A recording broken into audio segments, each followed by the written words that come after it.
소개해드렸던 10번째 날의 호랑이 이야기를 한 번 더 언급해 보겠습니다.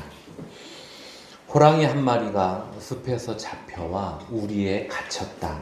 조련사는 호랑이를 길들이려고 했지만 호랑이는 끈질기게 으르렁대며 우리의 쇠창살을 이빨로 물어뜯었다. 호랑이는 자유로운 존재였고 숲의 기억을 갖고 있었기 때문이다. 하지만 조련사는 호랑이를 굶김으로써 대응했다. 그는 여유롭게 중얼거렸다. 무척 사나운 호랑이로군. 하지만 곧 당나귀처럼 굴게 될 거야. 내가 먹이를 주지 않을 테니까.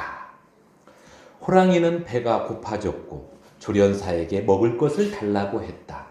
조련사는 호랑이에게 고양이처럼 야옹거리면 고기를 주겠다고 했다. 호랑이는 거절했다. 그는 호랑이지 고양이가 아니기 때문이다. 그러나 이틀 후 굶주림에 굴복한 호랑이는 조련사의 제안을 받아들여 고양이처럼 야옹거렸다. 조련사는 그걸로 만족하지 않았다. 호랑이가 먹이를 달라고 하자 이번에는 당나귀처럼 히힝거리라고 요구했다. 호랑이는 백수의 왕으로서 체면 때문에 그 제안을 거부했다. 며칠을 먹지 않고 버텼다. 그러나 배가 너무나 고팠던 호랑이는 결국 당나귀처럼 히힝하고 말았다. 그날이 호랑이가 우리에 갇힌 지 열흘째 되는 날이었다. 호랑이가 히힝대는 소리를 들은 조련사는 고기가 아닌 한 더미의 건초를 던져주었다. 왜냐하면 그는 더 이상 호랑이가 아니었기 때문이다. 호랑이는 숲의 기억을 잊어버리고 말았다. 이 슬프고 안타까운 이야기는 시리아 작가 자카리아 타메르가 쓴 단편 소설에 소개되어 있습니다. 이와 유사한 이야기가 사사시대 백성들에게서 나타나고 있습니다. 오늘 본문 3장 7절을 보시죠. 이스라엘 자손이 여호와의 목전에 악을 행하여 자기들의 하나님 여호와를 잊어버리고 바알들과 아세라들을 섬긴지라. 소설 속의 호랑이는 배고픔 때문에 숲의 기억을 잊어버렸지만 사사시대 백성들은 바알과 아세라를 섬기는 재미에 빠져 여호와 하나님을 잊어버렸습니다. 바알과 아세라 종교 이야기는 19금에 해당되기 때문에 설교 시간에 언급하기가 좀 민망합니다. 그래도 본문의 이해를 돕기 위해 살짝 언급하겠습니다. 바알과 아세라 종교는 단순히 비나이다가 아닙니다. 바알은 남신이고 아세라는 여신입니다. 바알은 비를 내리는 농경신이고 아세라는 바다의 여신이면서 동시에 출산과 관련된 풍요의 신입니다. 그래서 어떤 아세라 목상을 보면 가슴이 15개 정도 붙어 있습니다. 하늘에서 내리는 비, 사람이 할 수 있는 영역이 아닙니다. 출산, 사람이 할 수 있는 영역처럼 보이나 이 또한 사람들 마음대로 할 수 있는 영역이 아닙니다. 이 사실을 간파했던 가나안 주민들이 바알과 아세라 신상을 만든 후 비가 필요할 땐 바알에게 빌었고 자식이 필요할 땐 아세라에게 빌었습니다.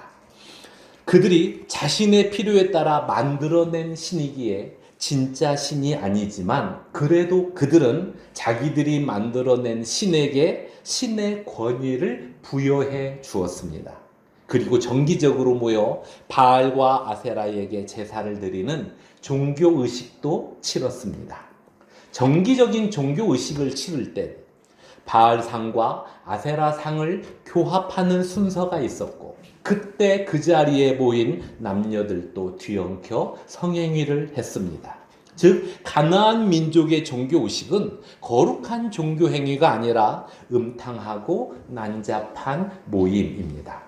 하지만 하나님을 모르는 사람들에겐 또 하나님을 잊고 사는 사람들에겐 음탕하고 난잡한 모임이 아니라 흥미롭고 쾌락이 넘치는 집회입니다. 한 번 참여하면 또다시 기다려지는 중독성이 있습니다. 이에 하나님께서 이스라엘 자손들을 애굽에서 이끌어내어 가나안 땅으로 인도하실 때 그 땅에 들어가면 가장 먼저 거주민들을 다 죽이거나 다 쫓아내라고 강력하게 말씀하셨습니다. 이스라엘 자손들이 그들과 함께 있으면 그들의 영향을 받기 때문입니다. 그런데 이스라엘 자손들이 가나안 땅을 정복하는 과정에서 거주민들을 다 죽이지 않았습니다. 다 쫓아내지도 않았습니다. 거주민들을 노예로 삼았습니다. 노예가 있으면 삶이 편리해지고 필요에 따라 팔 수도 있었으니까요. 그 이익을 위해 이스라엘 자손들이 하나님의 말씀을 따르지 않았던 것입니다. 그 결과 삶이 편리해졌고 경제적인 도움도 받았습니다. 동시에 하나님께서 우려했던 가나안 주민들의 음란한 종교 문화도 스며들었습니다. 이스라엘 자손들은 서서히 음란한 종교 문화에 중독되었습니다. 여호와 하나님에 대한 기억은 점차적으로 잊혀갔고요. 그러니까 소설 속의 호랑이는 배고픔 때문에 숲의 기억을 잊어버렸지만 사사시대 백성들은 바알과 아세라를 섬기는 재미에 빠져 여호와 하나님을 잊어버렸습니다. 그러나 하나님은 그 백성들을 잊지 않으셨습니다. 타락했어도 여전히 하나님의 백성이기 때문입니다. 그래서 하나님이 어떻게 하셨습니까? 이어지는 8절을 보시죠. 여호와께서 이스라엘에게 진노하사 그들을 메소포타미아 왕 구산 리사다임의 손에 파셨으므로 이스라엘 자손이 구산 리사다임을 8년 동안 섬겼더니, 여기 리사다임의 뜻이 두 배나 악하다는 의미를 가지고 있습니다. 그러니까 하나님께서 진노하사 두 배나 악한 구산 리사다임의 손에 이스라엘을 파셨다는 건 이스라엘 자손이 하나님 앞에서 그만큼 악하게 살았다는 의미가 내포되어 있습니다. 36개 주랭랑이라는 말을 많이 들어보셨으리라 생각합니다. 그러니까 중국 송나라의 단도제라는 병법가가 전쟁에서 싸울 때의 병법을 36가지로 정리해 놓았는데, 그 36가지의 방법 중에는 직접 나서지 않고 다른 사람의 칼로 상대방을 치게 만드는 차도살인이 있고, 동쪽에서 소리 지르고 서쪽에서 치는 성동격서도 있으며, 상황이 불리할 때 미인을 써서 적장의 마음을 훔치는 미인계도 있습니다. 그러니까 삼국지나 초한지를 읽어보면 이런 계략들이 자주 사용되고 있음을 보게 됩니다. 그 36가지 계략 중에 마지막 36번째 계략이 바로 전략상 후퇴인 주의상입니다. 즉 주랭랑이죠. 그러니까 강한 적과 싸울 땐 일단 퇴각하여 다음 기회를 엿보는 것도 일종의 계략이다는 뜻입니다. 그러나 하나님 앞에서는 주랭랑이 불가능합니다. 그렇다면 어떻게 해야 합니까? 하나님에게 항복하는 수밖에 없습니다. 그래야 살 수 있습니다. 이를 위해 하나님께서 메소포타미아 왕 구산 리사다임을 이스라엘 자손들에게 보낸 것입니다. 즉 오늘 본문은 이스라엘과 메소포타미아의 싸움이 아니라 하나님께서 이스라엘 자손들과 싸우는 그 싸움입니다. 그러니 이스라엘 자손이 이길 수 있겠습니까? 승리는커녕 주랭랑도 불가능합니다.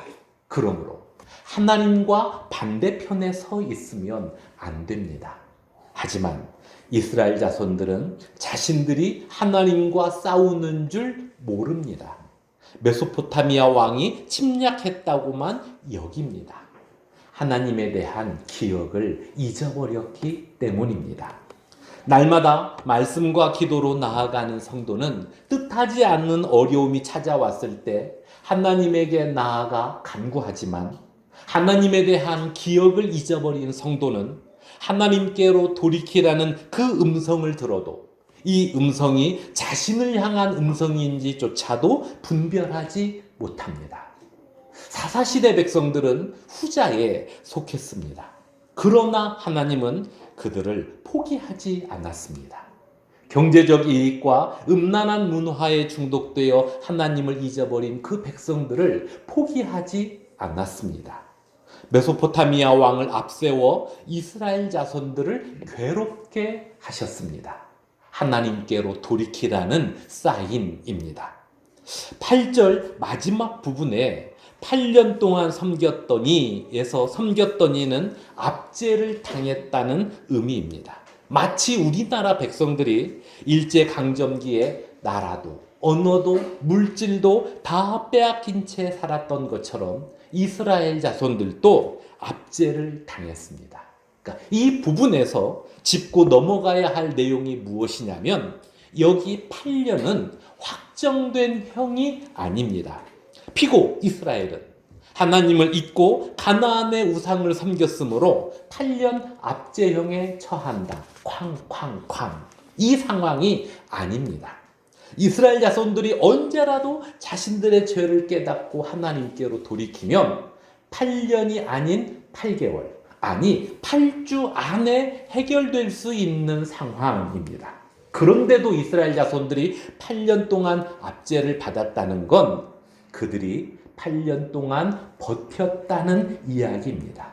그러니까 압제와 고통을 참고 버텼다는 의미라기보단 하나님 앞에서 자신들의 죄를 회개하고 용서를 구해야 할 그 행위를 하지 않고 버틴 것입니다. 하나님에 대한 기억을 잊어버렸기 때문입니다. 하나님은 죄인이 자신의 잘못을 뉘우치고 용서를 구하면 그 죄에 대하여 더 이상 묻지 않고 용서해 주시는데 이스라엘 자손들이 그 은혜의 하나님에 대한 기억을 잊어버렸습니다.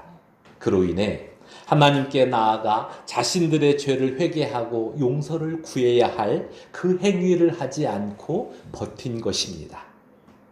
자녀를 키우면서 매를 대신 적 있으시죠? 그러니까 매 앞에서 반응하는 자녀들의 모습이 각각 다릅니다. 그러니까 열 대 다 맞을 때까지 꾹 참는 녀석이 있고, 그러니까 매만 들었는데 자지러지며 우는 녀석도 있고, 안 맞으려고 도망치는 녀석도 있으며, 잘못했다고 얼른 품에 안기는 녀석도 있습니다. 그러니까 이 중에서 어떤 모습이 부모의 마음을 풀어지게 합니까? 잘못했다며 얼른 품에 안기는 자녀의 모습이 부모의 마음을 풀어지게 합니다. 그런데도 그 부모의 마음을 모른 채 열 대 다 맞을 때까지 아무 말 안 하고 버티면 부모의 회초리는 강도가 세질 수밖에 없습니다. 그러니까 이처럼 이스라엘 자손들이 센 매를 8년 동안 맞았습니다. 그러다가 더는 못 버티겠던지 하나님께 부르짖습니다. 우리 9절을 함께 읽겠습니다. 이스라엘 자손이 여호와께 부르짖음에 여호와께서 이스라엘 자손을 위하여 한 구원자를 세워 그들을 구원하게 하시니 그는 곧 갈렙의 아우 그나세의 아들 온니엘이라. 8년이나 버틴 지독한 이스라엘 자손들에게 하나님이 어떻게 반응하실 것입니까? 괘씸죄로 여겨 한참 동안 못 들은 척 하셨습니까? 아니요. 이스라엘 자손들이 부르짖자마자 한 구원자를 세워 그들을 구원하셨습니다. 마치 누가복음 15장에 나오는 장면 같습니다. 그러니까 집을 나간 둘째 아들과 그 아들을 기다리던 아버지의 모습이 연상됩니다. 아버지는 둘째 아들이 집을 나간 그날부터 날마다 대문 밖을 서성입니다. 둘째 아들이 돌아오면 언제라도 반갑게 맞이해 주려고 말이죠. 그러니까 아들이 돌아오기를 간절히 기다렸다는 이야기입니다. 그러던 어느 날 아들이 집으로 돌아왔을 때 아버지는 그의 잘잘못을 따지지 않았습니다. 집 나가니까 좋디? 어디 좀 더 있지 오다 그랬어? 이런 말씀을 일체 하지 않았습니다. 아들이 돌아왔다며 송아지를 잡고 마을 사람들을 불러 잔치를 열었습니다. 그러니까 누가복음 15장 원문을 보면 그 살찐 송아지를 잡았다라고 표현되어 있습니다. 그러니까 둘째 아들이 돌아오면 저 살찐 송아지를 잡아서 잔치를 해야겠다라는 생각에 미리 찜해 놓았다는 이야기입니다. 그러니까 아들이 돌아오기만을 기다렸던 아버지의 그 마음을 알 수 있습니다. 아들이 집에 돌아온 그 자체가 아버지에겐 큰 기쁨이라는 이야기입니다. 이처럼 하나님은 이스라엘 자손들이 하나님 앞에 나와 잘못을 뉘우치면 그들을 구원하시려고 진즉부터 온니엘을 준비시켜 놓았던 것입니다. 그리고 이스라엘 자손들이 부르짖자마자 온니엘을 통해 그들을 구원하셨습니다. 10절을 보시죠. 여호와의 영이 그에게 임하셨으므로 그가 이스라엘의 사사가 되어 나가서 싸울 때에 여호와께서 메소포타미아 왕 구산 리사다임을 그의 손에 넘겨주시매 온니엘의 손이 구산 리사다임을 이기니라. 그렇습니다. 앞에서도 잠깐 언급했듯이 이 싸움은 이스라엘과 메소포타미아의 싸움이 아니었습니다. 이스라엘 자손들에게 싸움을 걸어온 상대는 바로 여호와 하나님이었습니다. 바알과 아세라 종교에 빠져 여호와를 잊고 사는 그들에게 여호와께서 메소포타미아를 앞세워 싸움을 걸어왔습니다. 이스라엘 자손들로 하여금 여호와를 기억나게 하고 여호와를 의지하게 하려는 그 의도를 가진 하나님께서 싸움을 걸어온 그 싸움이었습니다. 그러므로 이 싸움은 또 이 압제는 하나님의 은총입니다. 그 백성을 결코 포기하지 않겠다는 하나님의 사랑이죠. 하나님의 사랑이 이와 같으니 배고픔으로 인해 숲의 기억을 잊은 호랑이처럼 어떤 이유로 인해 삶에서 하나님을 잊고 사는 성도가 되지 말고 날마다 하나님과 동행하며 하나님의 선한 뜻을 살아가는 저와 여러분이 되기를 소망합니다. 오늘 주보에 서울 다드림교회를 담임하고 있는 김병년 목사님의 글을 실어 놓았는데 한번 보시죠. 김 목사님이 교회를 개척한 지 4개월 되던 어느 날 사모님이 뇌출혈로 쓰러졌습니다. 그때부터 지금까지 약 19년 동안 침상에 누워있는 아내의 수발을 들며 또 어린 자녀들을 양육하면서 교회를 섬겨왔는데 그 목사님께서 쓴 글 중에 일부가 이렇습니다. 어느 수요일 저녁 예배를 마치고 승합차로 이동 중에 어린 막내딸이 이렇게 말하더랍니다. 아빠, 우린 가난한데 왜 이렇게 행복한 거야? 그 말을 듣고 목사님이 깜짝 놀랐답니다. 어린 딸 아이의 입에서 가난이란 단어와 행복이란 단어가 동시에 섞여 나옴을 보고 놀란 것입니다. 8살 꼬마의 눈에 비친 가족의 모습은 가난하지만 행복한 그 모습이었던 것이죠. 막내딸의 이야기를 듣고 잠시 생각해 보니 가난과 행복, 이 두 단어는 김 목사님의 인생을 특징짓게 하는 단어였던 것입니다.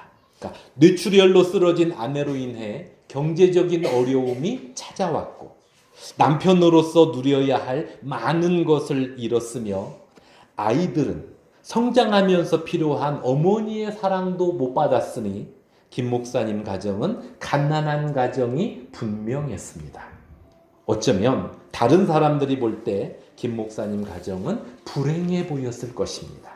그런데 김 목사님의 가족들은 어린 딸까지도 그 상황을 행복하게 여기고 있었습니다. 그러니까 아내의 빈자리, 또 어머니의 빈자리는 작은 일에도 자족할 줄 아는 마음으로 채워졌고 김 목사님 가정의 어려움을 알게 된 사람들이 함께 나누고 때론 함께 울어주기에 김 목사님은 자신의 인생이 행복하다고 말합니다. 그러니까 가난하지만 행복한 인생. 이것은 하나님께서 다양하게 공급해 주시는 은혜의 결과입니다. 이 고백을 가진 김병면 목사님과 그의 가족들. 한번 생각해 보십시오. 하나님과 동행하면서 건강한 교회를 세우고자 교회를 개척했는데 교회 개척 4개월 만에 뜻하지 않은 고통이 찾아왔고 그 고통이 20년 가까이 진행되고 있으니 이 가족에겐 하나님으로부터 멀어질 만한 이유가 충분히 있습니다.